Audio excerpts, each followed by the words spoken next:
We've all had those times, late at night. Maybe you're a little tired and you've turned off your lamp to help you relax. So it's just you and the dull glow of the screen. You hear a little noise behind you and jump.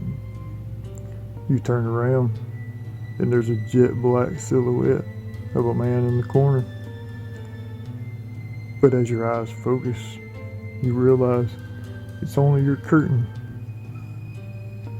Damn cat is playing with the thing again. Got it all twisted up. The house was just settling, and your mind jumped to a dark place. Nothing to be afraid of. Not really. That's pareidolia.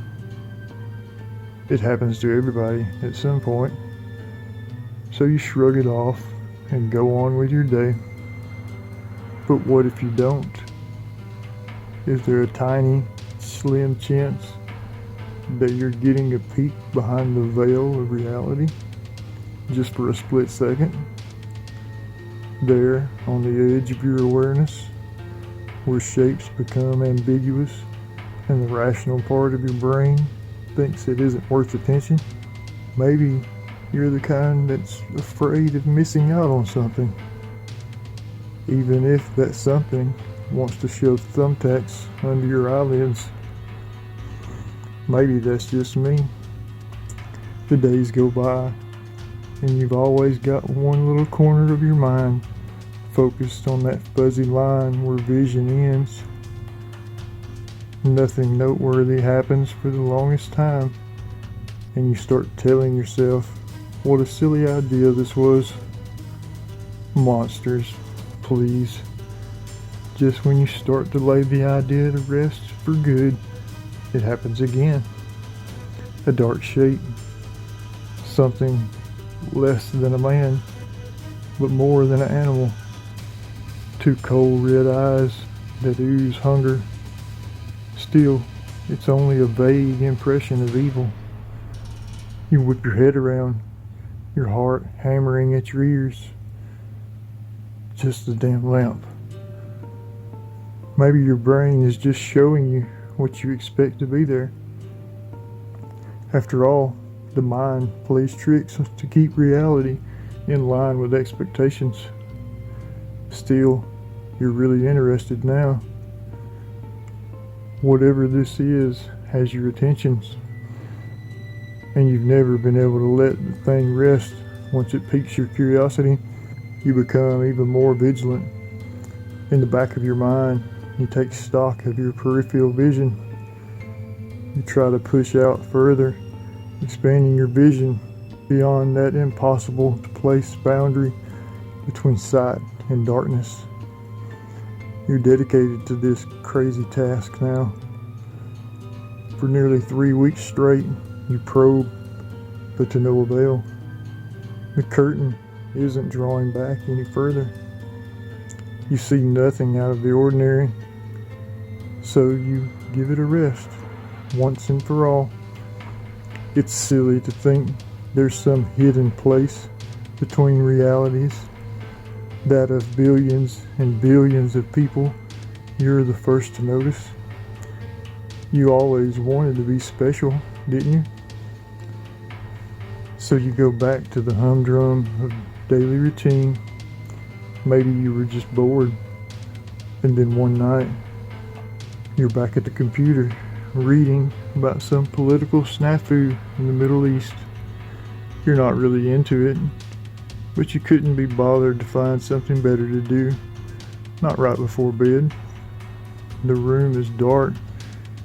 It's just like that first night, you muse. The creature, colored like television static, standing at your shoulder, nods slowly. And wait, that's not right. You jump sideways, twisting as you fall. Nothing there, but nothing in its place either. No lamp, no curtain, no poster, nothing but air in that empty space where it stood. You stare for a good while, rubbing that nasty bump on your head. Finally, You step to the kitchen to grab an ice pack from the freezer. Troubled thoughts twist at your brain. 2 is a coincidence. 3 is a trend. You're hooked now. Maybe your mom always told you to quit while you were ahead. Maybe that's just me. You're beginning to see the pattern. Nothing happens when you're really paying attention. When you're waking up in that time before your brain clicks on, when the sun is just rising, sure. When your guard is down and you're halfway to daydreaming, definitely. In those gaps where your critical mind gets childlike, that's where the cracks start to show. And weren't there monsters in your closet when you were little, before you knew better? You're at the office the next day, typing away at your computer. Your brain disengages, and you think back to the night before. It still has you spooked. A thought zigs by, and you're reminded of those nights laying in bed when you were just smack between awareness and dreaming. You could watch your body relax and your breathing even out. Kind of like walking the edge of a razor blade. So God help you, you start practicing. It's kind of like meditation. You spend some time every morning and night lounging in bed, drinking in that feeling of being on the edge of wakefulness. You can feel it like an intuition. And you start recalling that body memory in the office while you're filling out your busy work. One fine morning, you're doing your practice, and a gaunt, lanky creature with skin the palest white and black holes where its eyes should be strolls past the opening of your cubicle. Just to your right, plain as day. You nearly repeat the stunt with the chair again, but you manage to land square on your feet this time. You peek your head around the cubicle wall and see the back of your coworker Craig as he walks away. He slows to a halt, looks over his shoulder, and gives you a wink before continuing on his way. You and Craig aren't that friendly, and you think you see a smirk on his face, but he was too quick for you to get a good look.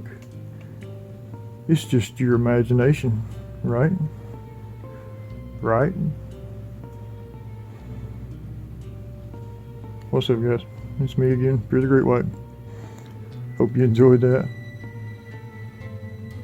That's called Pareidolia by Schizoidvoid from the Creepypasta wiki. Don't forget to like, comment, and share, and hit that subscribe button if you want to be part of this Fear family. Click the bell if you want to get notified. I love y'all. I'm Fear the Greatwhite. Peace. I'm out. Bye.